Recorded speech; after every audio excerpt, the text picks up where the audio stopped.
হাত চলে আসছে, হাত চলে ঠিক আছে। সাইড সাইড সাইড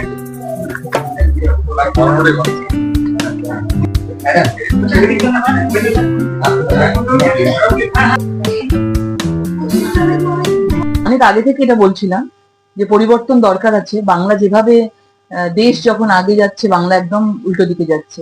কিন্তু আমরা বারবারই বলছিলাম সবাইকে, কিন্তু মানুষ কখনো বুঝতে পারেনি, বা যাই হোক এটাই হয়েছে। কিন্তু এবারে মানুষ পুরোপুরি ভাবে ফুল আশীর্বাদ নরেন্দ্র মোদীজিকে করেছেন, এবং আজকে আশীর্বাদের ফলে আমাদের প্রচুর বিজনেস ডেভেলপমেন্টস এর আমরা আশা রাখছি, এবং অলরেডি শুরু হয়ে গেছে মুখ্যমন্ত্রী শুভেন্দু অধিকারীর নেতৃত্বে। এবং আমরা জানি যে বিজনেস মানে সবকিছুই থাকে। আজকে আমরা এখানে সরকারের কাছে এসেছি, এখানে একটা ইনগরেশনে এসেছি, এবং তার যিনি সবচেয়ে বড় কর্ণধার, যিনি শ্রী সরকার, ওনাকে ধন্যবাদ জানাই। আজকে এত সুন্দর একটা হেরিটেজ প্রপার্টিতে ওনাদের সকল জুয়েলারি, তার মধ্যেও একটা বিভিন্ন ধরনের ক্যারেক্টার থাকে, এবং আমরা বিভিন্ন সিনেমাতেও সেই ক্যারেক্টার গুলোকে, এই জুয়েলারি গুলোকে আমরা প্লে করতে দেখেছি। এবং আমি একটা সময় শিল্পে প্রচুর সিনেমাতে, টেলিভিশনে কাজ করেছি।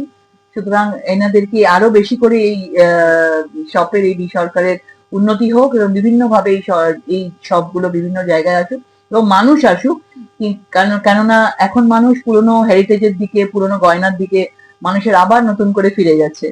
তো আমরা চাইবো যে মানুষ আসুক, এবং গয়না আমাদের কাছে এমনই একটা জিনিস, বাঙালিদের কাছে বলুন বা আমাদের প্রত্যেকটা মানুষের কাছে একটা অত্যন্ত শখের একটা জিনিস, এবং আমরা সেটাকে খুব সুন্দর করে যত্নে রাখতে চাই, এবং নিজের মতন করে সেটাকে ইউজ করতে চাই। আজকে এখানে এসে খুব ভালো লাগছে। হেরিটেজ প্রপার্টিতে এরকম একটা সরকারের সুন্দর একটা ইনগরেশনে আরো এগিয়ে চলো সরকার। আপনি চলচ্চিত্র শিল্পের সঙ্গে জড়িত, সরকারের জরুরি বা তাদের ব্যবসার বাইরেও কিন্তু সিনেমা সাম্রাজ্যের সঙ্গে তাদের একটা বিরাট পরিচয় রয়ে গেছে। বিখ্যাত বিখ্যাত গানের সুর বীরেশ্বর সরকার করে গেছে সেখানে সুপারহিট।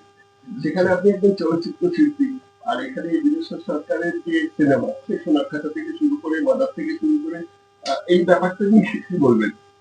সিনেমাটা তো আমার প্রথম দিকে একদমই আমার সিনেমার সঙ্গে, হৃদয়ের সঙ্গে জড়িত ছিলাম। ডেস্টিনি বলুন, সবকিছুই আমাকে একটা জগতে নিয়ে এসেছে। কিন্তু এটা তো মনের মধ্যে রয়েছে, এবং সিনেমা সবসময়ই রয়েছে, এবং বিখ্যাত বিখ্যাত সিনেমাও আজকে তারা বানিয়েছে, এবং সিনেমার সঙ্গে তার জুয়েলারি, সেই ক্যারেক্টার কিভাবে সাজবে, ভূমিকা অনেক বেশি ছিল, বেশি থাকবে।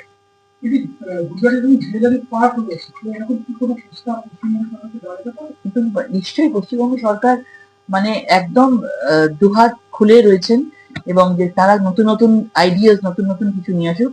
আগে গুজরাটকে সবাইকে, আগের সরকার গুজরাট মডেল বলে সেটাকে একটা গালি দেওয়ার মতন করে করতো, যে গুজরাট মডেল, গুজরাট থেকে এসছে। কিন্তু আজকে সারা দেশের মধ্যে, সারা পৃথিবীর মধ্যেও কিন্তু আজকে গুজরাট যেভাবে এগিয়ে চলেছে আমরা দেখেছি। হ্যাঁ, সেই জুয়েলারি রয়েছে বেশিরভাগ আমাদের বেঙ্গল থেকেই, কিন্তু সেখানে তারা সুরাটে গিয়ে ব্যবসা করছে। এবং দুঃখের বিষয়, যা হবার হয়ে গেছে। কিন্তু এবার সেই গুজরাটে যেভাবে জুয়েলারি পার্ক তৈরি হয়েছে, আমরাও চাইবো, এবং নিশ্চয়ই মুখ্যমন্ত্রীকে যদি তারা নিশ্চয়ই বলেন, আমার মনে হয় মুখ্যমন্ত্রী এই ডাকে নিশ্চয়ই সাড়া দেবে। কিন্তু প্রধানমন্ত্রী তো বলেছেন সোনা কিনতে বারণ করেছিলেন। দেখুন, সেটা দেশের বা সারা পৃথিবীর, বিশ্বে ওয়ার্ল্ড ব্যাংকে যা যেরকম ধরনের ক্রাইসিস চলে, তা অনুযায়ী তো প্রধানমন্ত্রীর দায়িত্বের মধ্যে পড়ে যে সবাইকে একটু গাইড করা। শোরুম, আর ডিস্ট্রিক্টে আমাদের আরো শোরুম স্কুলে আছে। গড়িয়াহাটে আমাদের বহুদিন আসার ইচ্ছে ছিল, কারণ বউবাজার যেরকম একটা জুয়েলারি হাব, তারপরে নেক্সট বিগ হাব হচ্ছে গড়িয়াহাট। আমার বন্ধুরা বহুবার আমাকে বলেছে যে গড়িয়াহাটে কেন তোদের স্টোর নেই। তো ফাইনালি সবার ইচ্ছেতে আমাদের ইচ্ছে পূরণ হয়েছে, গড়িয়াহাটে আমরা ফাইনালি এসেছি।